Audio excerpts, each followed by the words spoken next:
वाढदिवसाखाली सोलापूर लोकसभा मतदारसंघाचे भारतीय जनता पार्टीचे उमेदवार राम सातपुते यांच्या प्रचाराच्या निमित्तानं उत्तर प्रदेशचे मुख्यमंत्री योगी आदित्यनाथ सोलापूरच्या दौऱ्याला आल्यानंतर त्यांच्या सभेमध्ये नुकतंच या ठिकाणी प्रवेश केलेले देवेंद्र कोठे या देवेंद्रनी मुस्लिम समाजाविषयी आक्षेपार्ह विधान करून मुस्लिम समाजाच्या या ठिकाणी भावना दुखवण्याचा प्रयत्न केलेला आहे। हा प्रयत्न नसून ह्या सोलापूर शहरामध्ये एक प्रकारे वातावरण दूषित करण्याचं काम, शांत असलेलं सोलापूर अशांततेच्या मार्गाने कसं जाईल आणि येणाऱ्या निवडणुकीच्या दिवशी मतदानाच्या दिवशी त्याचा परिणाम काहीतरी दंगली घडवून लोकांना बाहेर न येण्याचं काम किंवा लोक भीतीच्या पोटी बाहेर येऊ नये असं या ठिकाणी वातावरण या देवेंद्र कोटेंनी केलेलं आहे। देवेंद्र कोटे तसा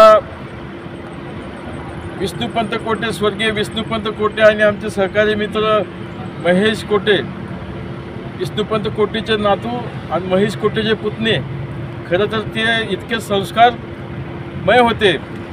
तात्या कोटे आणि महेश कोटेचे संस्कार या ठिकाणी कदाचित भारतीय जनता पार्टीमध्ये गेल्यामुळे त्याला कमी पडले का काय त्याला मिळाले नाहीत, परंतु त्यानं सोलापूर शहराचं, अख्खं सोलापूर शहराचं नाव या ठिकाणी वेगळ्या पद्धतीनं ठेवण्यासारखं केलेलं आहे।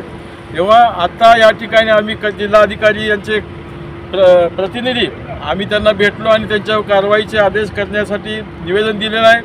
त्याच्यामध्ये त्यांनी खुलासा केलेला आहे की स्वतः कलेक्टर यांनी ह्या बोललेल्या सगळ्या रेकॉर्डची आम्ही माहिती घेऊन निवडणूक आयोगाकडे त्यांनी पाठवलेली आहे, त्याच्या संदर्भामध्ये त्याच्यावर कारवाई जरूर होईल असा या ठिकाणी शब्द दिलेला आहे। तेव्हा मी तमाम सोलापूर शहरातल्या मुस्लिम बांधवांना आणि हिंदू बांधवांना एक सांगतो की असे उपटसुंबे उठून सुटून काहीतरी बोलतात आणि मुस्लिम आणि हिंदूमध्ये या ठिकाणी भांडणं लावण्याचा प्रयत्न करतात। तेव्हा दोन्ही समाजाच्या लोकांनी शांततेच्या पद्धतीनं या ठिकाणी मतदान करावं। मतदान प्रक्रिया राबवण्यासाठी शासनाने एवढी मोठी सोय केलेली आहे, तर त्याचा फायदा या ठिकाणी घेऊन उमेदवार कोणीही निवडून येतो गोष्ट वेगळी, परंतु कुठेतरी या ठिकाणी कलंक लावण्याचा प्रयत्न, डंक लावण्याचा प्रयत्न देवेंद्र कोटेंनी केलेला आहे। त्याची सजा आणि त्याची शिक्षा त्याला मिळालीच पाहिजे। त्यासाठी आम्ही ह्याच्याही पुढे त्याच्या विरोधात काय करायचं ते करू, परंतु निवडणूक आचारसंहिता भंग होईल या दृष्टिकोनात आम्ही काय बोलत नाही।